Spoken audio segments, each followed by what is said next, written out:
Welcome back to another edition of NBL Now, our special Roundtable editions as we continue to work our way through each team. And I say it every time on this show, we are getting closer and closer to the beginning of the NBL 25 season. We've got teams who are now in match simulation and practice games. NBL Blitz starting very shortly as well. Today, we're going to take a good look at Melbourne United, last year's grand finalists, and the Cairns Taipans with this rebuilt team under Adam Ford. And to do that, I'm Jack Heverin. We're joined by Liam Santamaria and Alice Kunek. Welcome to both of you. Thanks, man. Thank you. Thanks, Great Jack. to be with you. Alice, let's talk about Melbourne United. And why don't we start with them as well, particularly because you've seen them. You're in commentary when they played Brisbane a couple of days ago at Casey in Melbourne Southeast. It was a bit of a different team. Let's face it. They had a lot of their stars not playing. But what did you think? Yeah, look, obviously, they did have 4 of their main starters out for the game. And I know they are looking for that last roster spot. They're not using that third option right now of the import spot. But they do have another roster spot, which I heard that they'll potentially be looking at moving someone up to that. But it was a bit of an undermanned team. They did look a little bit disjointed. I do raise a few questions with Melbourne United. We do know that Heverin is one of the most successful coaches in the league, and we know how he can bring teams together. He can bring players together. He can make guys that hate each other love each other. We just know how great he is as a coach. But, I think for me, looking at the likes of losing Huck Porty and losing JLA, is Marcus Lee the right person to take that role? And I think that, there's going to be some questions asked of Melbourne United this season. And obviously, they've got the great shooters in Clark and CG, but they don't have that guy that can really just go unconscious like a Jalen Adams or a Bryce Cotton. And I think, down the stretch in this league, we know how tough it is. Some questions are going to be asked upon them. Yeah, I mean, I was in the building last night as well. I reckon maybe I got to watch a little bit more than you, Alice. You were calling the game with Felix, and we all know what that experience can be like. It's an experience. That is definitely an experience. We love Felix. You can very much get caught up in conversation, is the point that I'm making. And yeah, it was, with so many guys sitting on the sidelines, it wasn't one of those games where you can get a sense for a team. I feel like we could get a bit of a sense for certain guys, how are they looking coming back from the off season? And, some of those guys like Shayeli got ejected in that game, which is surprising in a preseason hit-out, but he looks great, coming off his off season. Shayeli just always kind of is ready to go. And, at the start of the game there, the Bullets were having a very hard time even getting the ball in bounds, let alone advancing it up the floor with Shayeli and Flynn Cameron and those guys involved. So, we could see what some of those guys look like, and we could see the style of play that they want to bring to the table, which, no surprise, is 94 feet of pressure and, 40 minutes of hell at the defensive end. But I think you're right, Alice. Like, that's the big question, isn't it? Like, that was such a dynamic duo at the 5 spot. They was impenetrable defensively for a lot of the year. And, JLA and Huck Porty had so much to do with that. So the new combination of Marcus Lee and Rob Lowe, it's going to be different. They do different things at a really high level, but how well is that going to click with the rest of the team? And do they indeed have enough firepower? So is the question then with Marcus Lee in particular, it's not whether he's good enough, is it whether he's durable enough to get through an entire season? I think so. Obviously he had that knee injury in the final series against Melbourne last season. And, he's not a really thick body. He is quite a skinny person, and we know how tough this league is. We did see how great he was for the Jack Jumpers, but, we did see him in foul trouble a little bit. And if he gets in foul trouble, that team there's not a really long, deep bench of 5 men for Melbourne United. So I think they need him to be absolutely rock solid all year. He needs to stay out of foul trouble. And then conversely, you need Rob Lowe to shoot the ball at a very, very good clip as well. Yeah, I think they're pretty high on Rob Lowe. Dean Wickerman was rapt at the idea that he was going to come back out of retirement. They loved what they got out of Rob Lowe at the start of last season when Joe Luala-Chul was down. Ariel Hook-Porty stepped up during that period of time, but they really liked what they had in Rob Lowe and how he kind of complemented the rest of the team. He brings some shooting at the 5 spot that they didn't have last year. Mm-hmm.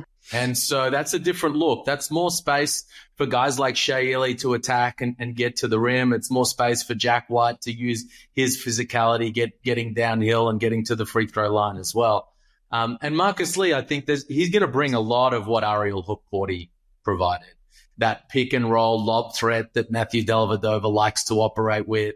That rim protection, we know he's elite at the defensive end, and they know he's going to just slide in seamlessly from a character and a chemistry perspective because, he's been in this mix before. So I actually like what they've done under the circumstances. That's an all NBL level guy in Joe Lawal and, an elite, 5-man in Ariel Hukporti. And how do you go about replacing that without completely changing the dynamic of what you're doing out there on the perimeter? So with all of that in mind, I think they've done a pretty good job of it.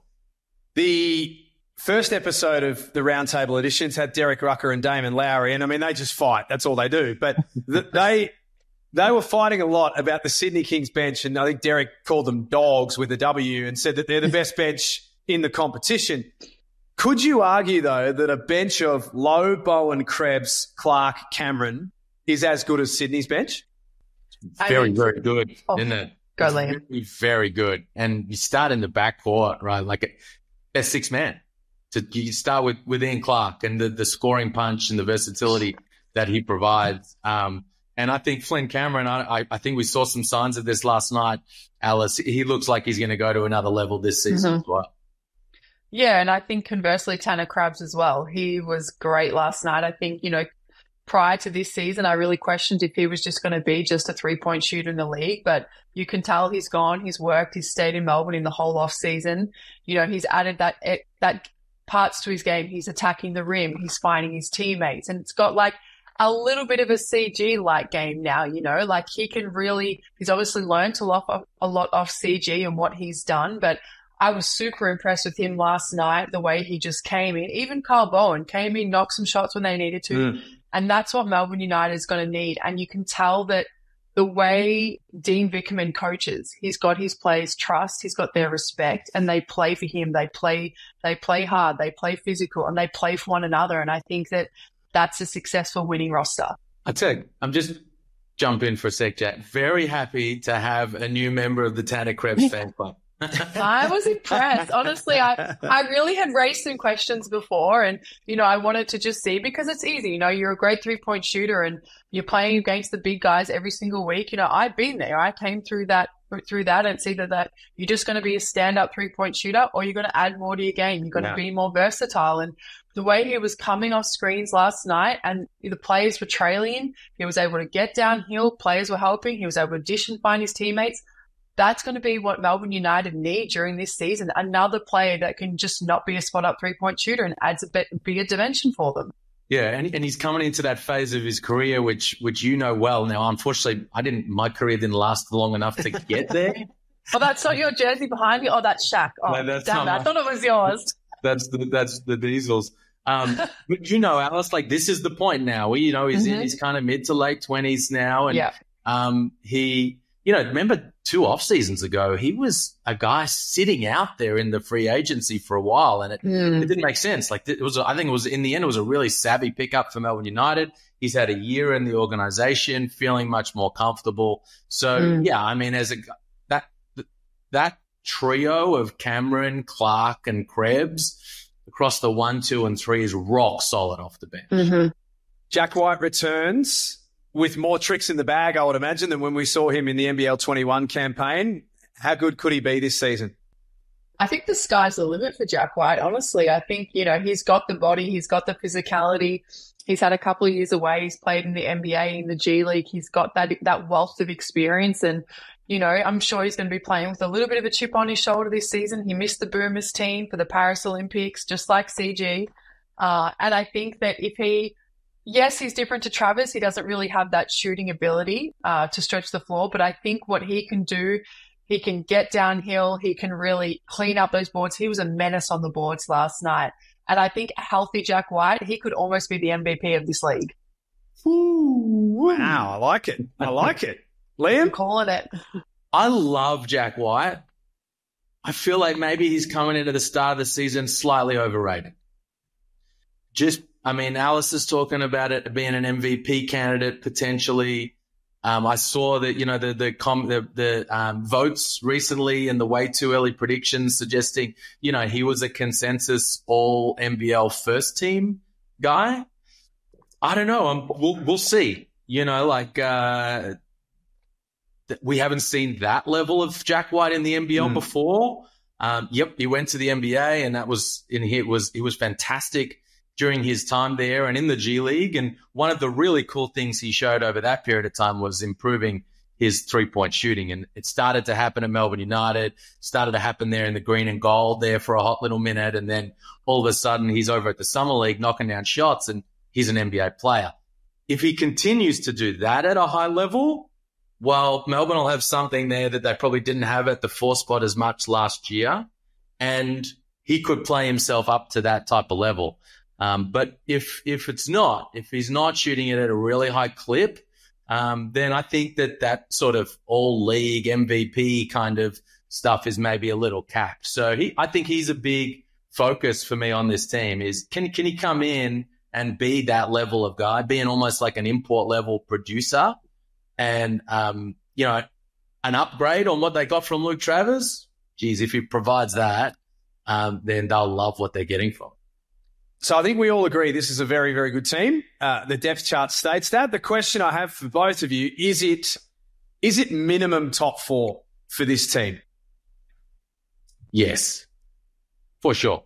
I mean, under Dean Vickerman, with Illy, Daly, Golding, Clark, I mean, you've just got so much talent there, continuity.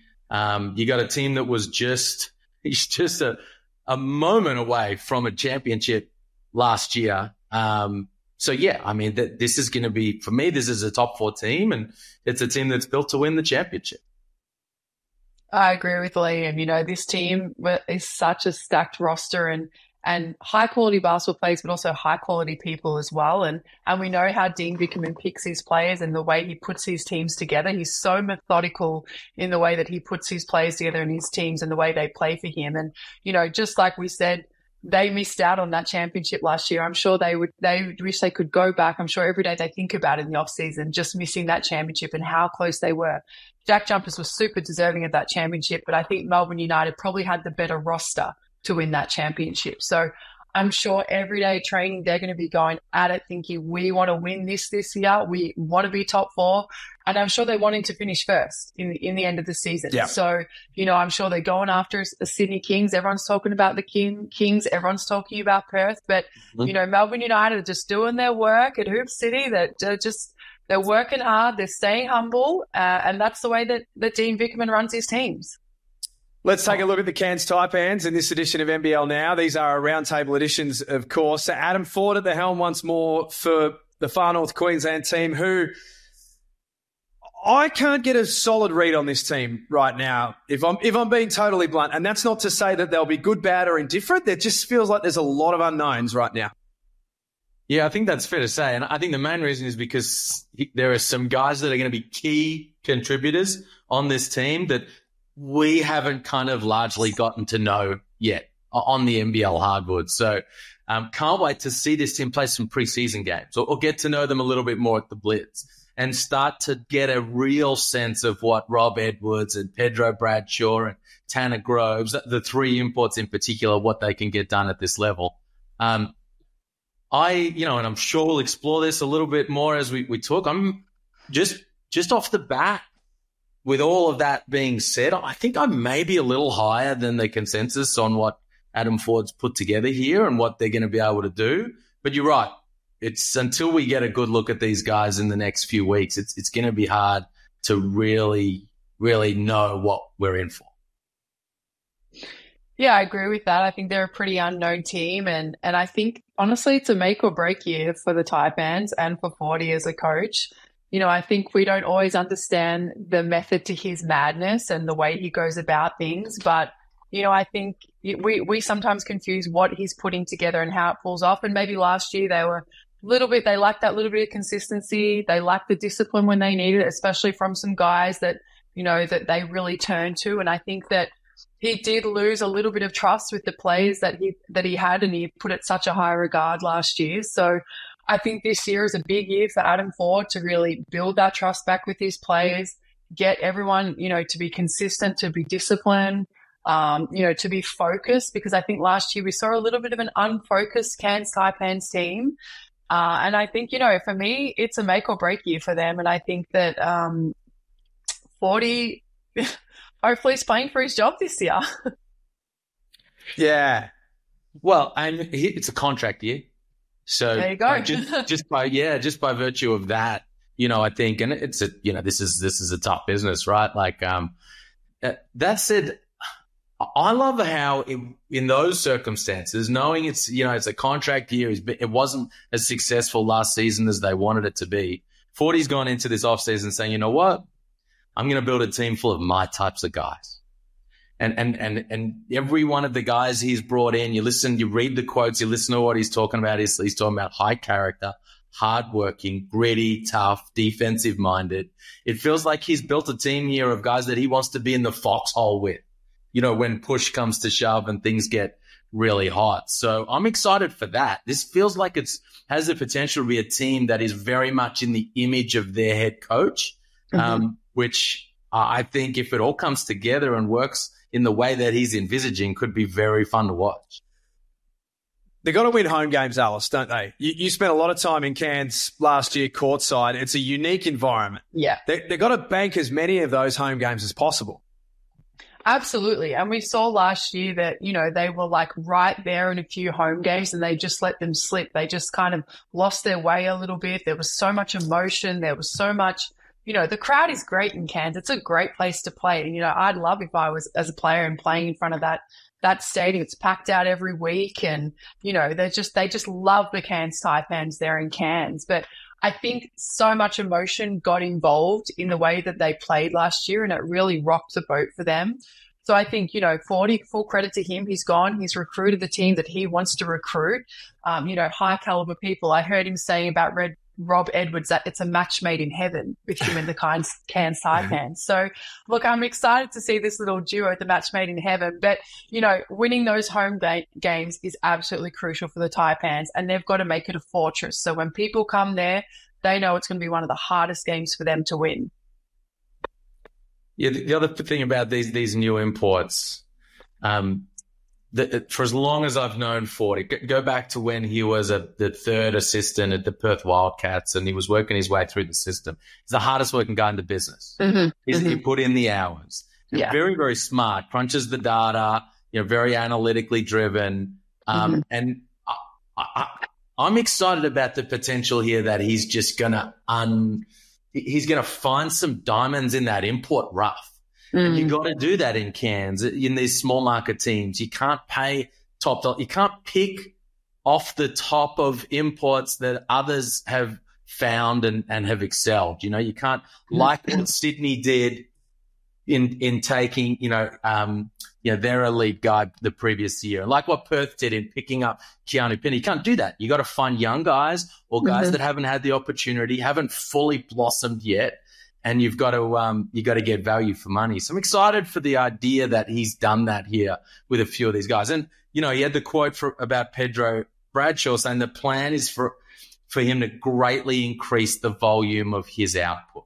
As in, okay. Analytical darling, he's called him. Yeah. An analytical darling. I've never heard this before. Yeah. So he's saying what he does, we're going to give him the opportunity to do more of that. Yeah. And kind of like take his game to the next level.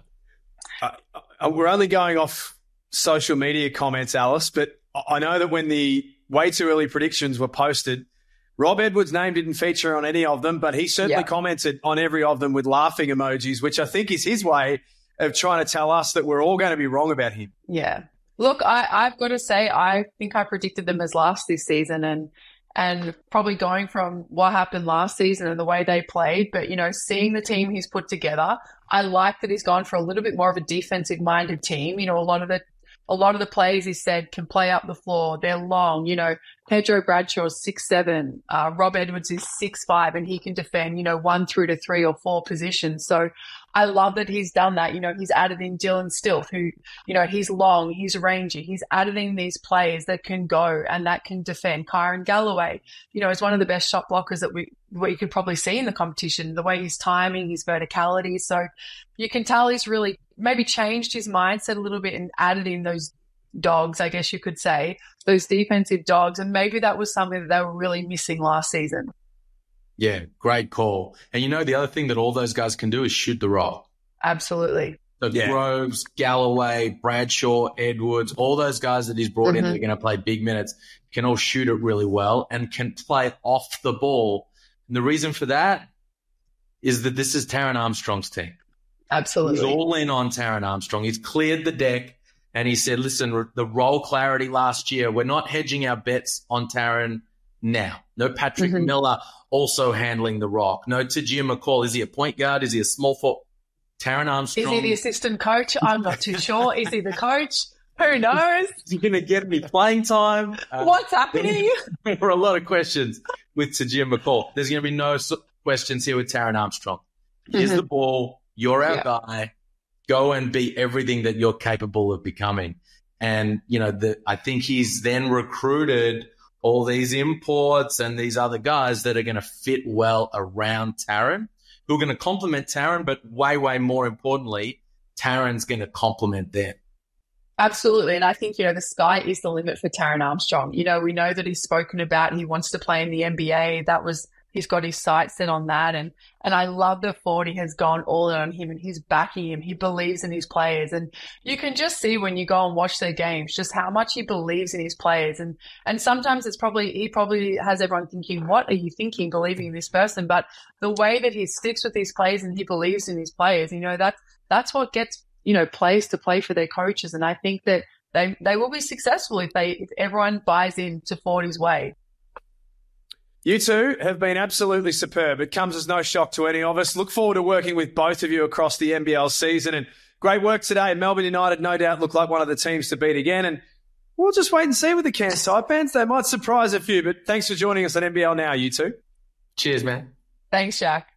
Massive thanks to everyone for being with us as well. We are 3 episodes in, 1 to go. Next up, Damien Martin, the legend of the Perth Wildcats, and Leonard Copeland, the legend of Melbourne basketball, will join us. We'll talk about the Perth Wildcats and the Adelaide 36ers to round off the series.